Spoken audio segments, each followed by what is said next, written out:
Bharatiya Janata party के केंद्रीय नेतृत्व, प्रदेश नेतृत्व और एनडीए के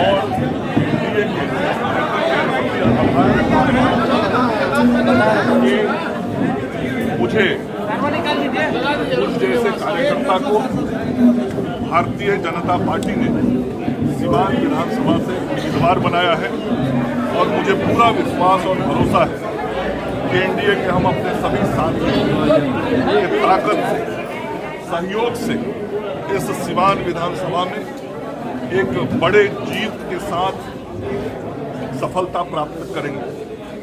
सर, पहली बार आप चुनावी मैदान में होंगे, उधर और बिहारी चौधरी स्थापना चुनाव लड़ते आ रहे हैं, बड़ा अनुभव है, क्या समझा होगा? मुझे भी कई विधानसभाओं के चुनाव लड़ाने का अनुभव है, कई लोकसभा के चुनाव लड़ाने का अनुभव है और कई राज्यों के चुनाव लड़ाने का अनुभव। मैं बिहार में प्रदेश अध्यक्ष के रूप में काम किया हूं और बिहार भाजपा के अध्यक्ष के रूप में पूरी पार्टी को पूरे प्रदेश में लड़ाया हूं। मैंने हिमाचल प्रदेश में काम किया है, मैंने झारखंड में काम किया है, मैंने कर्नाटक में काम किया है, मैं पश्चिम बंगाल में काम कर रहा हूं।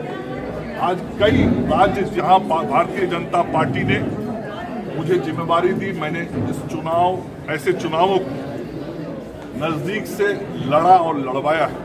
इसलिए निश्चित रूप से अनुभव मेरे पास है, लेकिन जो ताकत है, मैंने कहा, वो ताकत एनडीए के कार्यकर्ताओं के पास है और एनडीए का एक एक कार्यकर्ता इस चुनाव को हर बूथ पर अपना चुनाव समझ के लड़ेगा। सर, एक बड़ी जिम्मेवारी है सीवान विधानसभा क्षेत्र के साथ 8 विधानसभा क्षेत्रों पर, क्योंकि 6 पर महागठबंधन का कब्जा है। तो ऐसे में क्या लग रहा है, इस पर क्या होगा? निश्चित रूप से आपने देखा होगा लोकसभा चुनाव में आदरणीय श्रीमती विजय लक्ष्मी कुशवाहा जी सीवान के लोगों के आशीर्वाद से सांसद बनी थी और सभी विधानसभा क्षेत्रों में सीवान के अंदर एनडीए को बढ़त मिला था और जिस तरीके से बिहार के अंदर और सीवान के अंदर आज भी एनडीए के प्रति लोगों का विश्वास है, विकास के प्रति जो विश्वास है, वह विश्वास ही निश्चित रूप से सफलता दिलाएगा। कितने तारीख को नामांकन करेंगे और सीवान के लोगों से क्या कुछ संदेश देंगे? एक बार कार्यकर्ताओं के साथ बैठ के पूरी चर्चा करने के बाद ये तय करूं। पर काफी लोग नाराज दिख रहे हैं, कुछ लोग काफी नाराज दिख रहे हैं सीवान में। एक सवाल है, आपके पुरानी सहयोगी और भाजपा के नेता नाराज है, उनको आघात लगा है,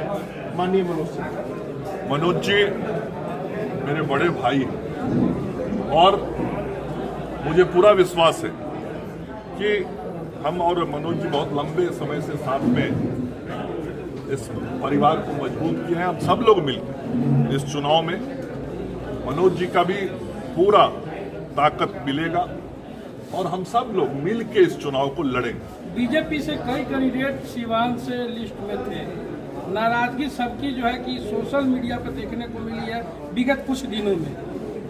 कई लोग नाराज हैं, उनको कैसे मनाइएगा? देखिए, मैंने कहा कि मैं भी एक कार्यकर्ता हूं और निश्चित रूप से चुनाव में उम्मीदवार बनने की इच्छा कार्यकर्ताओं को रहनी चाहिए, रहता ही है और हम सब लोगों का जो काम करने का पद्धति है, अपनी बात रखने के बाद जो पार्टी का निर्णय होता है उसे हम सब लोग फिर उस काम में लग जाते हैं।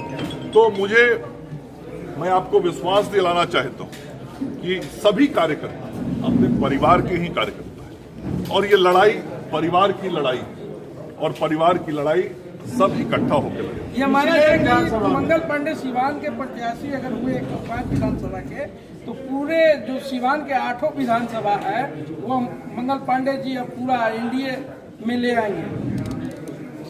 देखिए, मैंने कहा कि मैं एक कार्यकर्ता के रूप में सदैव काम किया और मेरे साथ एनडीए के 8 विधानसभा के कार्यकर्ता का भी ये दायित्व है कि 8 विधानसभा पे हम लोग काम करेंगे और 8 विधानसभा क्षेत्रों में हम सफलता प्राप्त करेंगे। हाँ, निश्चित रूप से अपने जो सभी साथी सहयोगी दल हैं, उन सभी दल जो जिसको जहां सीट मिलेगा, जो उम्मीदवार होंगे, वो सभी उम्मीदवार हम सब इकट्ठा होके लड़ेंगे। एनडीए एकजुट होकर लड़ेगा और एनडीए को सफलता प्राप्त होगी। मंगल जी, सीवान सदर ही क्यों चुने? नहीं, मुझे पार्टी नेतृत्व ने जो जिम्मेवारी दी है, मैं सदैव पार्टी का एक अनुशासित सिपाही रहा हूं और पार्टी ने जब भी जो जिम्मेवारी मुझे जिस काम के लिए दिया है, मैंने सदा वही काम किया है। तो पार्टी ने जो जिम्मेवारी तय की है, मैं वो काम सदैव करता रहा हूं। सर, जो लोग नाराज हैं उन्हें कैसे मना पाइएगा? जैसे ओम प्रकाश यादव भी नहीं दिख रहे हैं, वैश्य समाज के बहुत सारे लोग नाराज हो गए हैं। देखिए, मैंने कहा हम सब परिवार के सदस्य और पूरा परिवार इकट्ठा होके लड़ेगा। एक सवाल है सर कि पिछली विधानसभा के चुनाव में मामूली अंतर से आपकी चूक हुई, भीतरघात हुआ, इस बार पूरी तरह तैयारी है मंगल पांडे, इसके बारे में क्या?